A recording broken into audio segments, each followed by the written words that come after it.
यदि मैं specifically defence sector की बात करूं तो इसमें भी आज इनोवेशन की लहर तेजी के साथ चल पड़ी है। हमारे research and development initiatives, startups, MSMEs, scientist तथा इंजीनियर्स आज जो टेक्नोलॉजिकल एज हमारी डिफेंस मैन्युफैक्चरिंग को प्रदान कर रहे हैं वो न सिर्फ अभूतपूर्व है बल्कि वर्ल्ड क्लास भी है। इनोवेशन के क्षेत्र में अब हम पहले से कहीं ज्यादा तेजी से काम कर रहे हैं।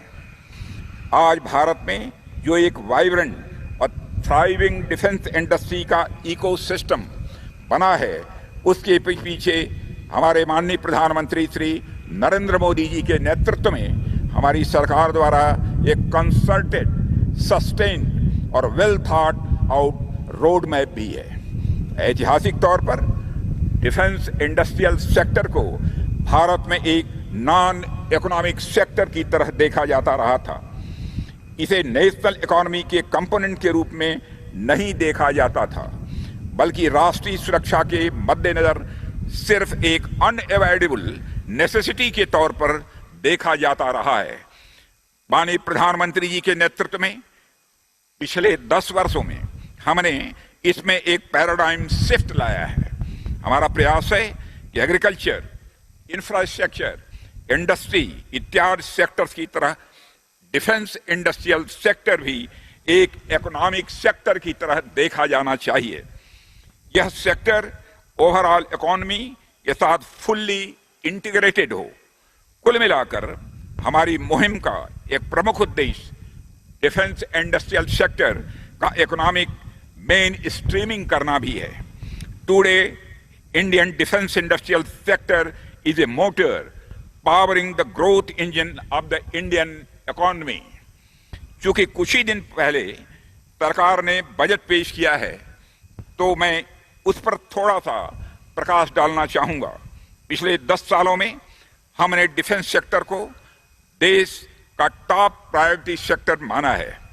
इसका एक उदाहरण मैं इस सेक्टर के बजटरी एलोकेशन में हुई लगातार वृद्धि के द्वारा भी देना चाहता हूं। फाइनेंशियल ईयर 2025-26 की बात करें तो इस वर्ष के लिए रिकॉर्ड 6.81 लाख करोड़ रुपए आवंटित किए गए हैं जो पिछले वर्ष से 9.53% अधिक हैं। डिफेंस कैपिटल बजट में भी बढ़ोतरी करते हुए उसे इस फाइनेंशियल ईयर के लिए 1,80,000 करोड़ रुपए कर दिया गया है। इतना ही नहीं, पिछले बजट की भांति इस वर्ष भी हमने डिफेंस मॉडर्नाइजेशन के 75% एलोकेशन को देश में ही निर्मित साजो सामान के एक्विजिशन के लिए रिजर्व कर रखा है। साथ ही indigenously designed, developed and manufactured category के तहत इस बात को और मजबूती से इंश्योर किया जा रहा है कि भारत की डोमेस्टिक डिफेंस इंडस्ट्रियल कॉम्प्लेक्स की कैपेबिलिटीज भी वाइडर और डीपर हो। साथ ही विभिन्न स्कीम तथा इनिशिएटिव्स के द्वारा सरकार यह भी इंश्योर कर रही है कि इसमें हमारे प्राइवेट प्लेयर्स की भागीदारी ज्यादा से ज्यादा हो सके। साथियों, यहां पर मैं हमारे डिफेंस पब्लिक सेक्टर अंडरटेकिंग्स की भी बात करना चाहूंगा। पिछले कुछ वर्षों में हमारे पहले के डीएपीएसयूज और नए कॉर्पोरेटाइज डीपीएसयूज में एक विशेष गति आई है, एक विशेष मोमेंटम आया है। कई बड़े प्लेटफॉर्म्स को लगातार डिजाइन, डेवलप, मैन्युफैक्चर और कमीशन किया जा रहा है। हाल ही में हिंदुस्तान एरोनॉटिक्स लिमिटेड को महारत्न का दर्जा भी प्राप्त हुआ है। यह हम सब के लिए एक गौरव का विषय है। नए कॉर्पोरेटाइज हुए डीपीएसयूज ने भी शानदार परफॉर्मेंस दिखाते हुए कम समय में ही अपनी काबिलियत साबित कर दी है।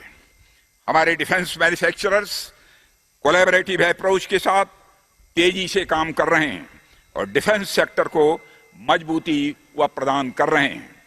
गुजरात में टाटा एडवांस सिस्टम लिमिटेड और एयरवर्क्स के बीच C2 295 एयरक्राफ्ट के प्रोडक्शन के लिए किया गया ज्वाइंट वेंचर इसका एक अच्छा उदाहरण है। आज हम सब जिस शहर में बेंगलुरु में उपस्थित हैं, यह शहर तो अपने आप में ही इनोवेशन का हब माना जाता है। सॉफ्टवेयर डेवलपमेंट के मामले में यह शहर इतना रिच है कि इसे भारत का सिलिकॉन वैली भी कहा जा सकता है।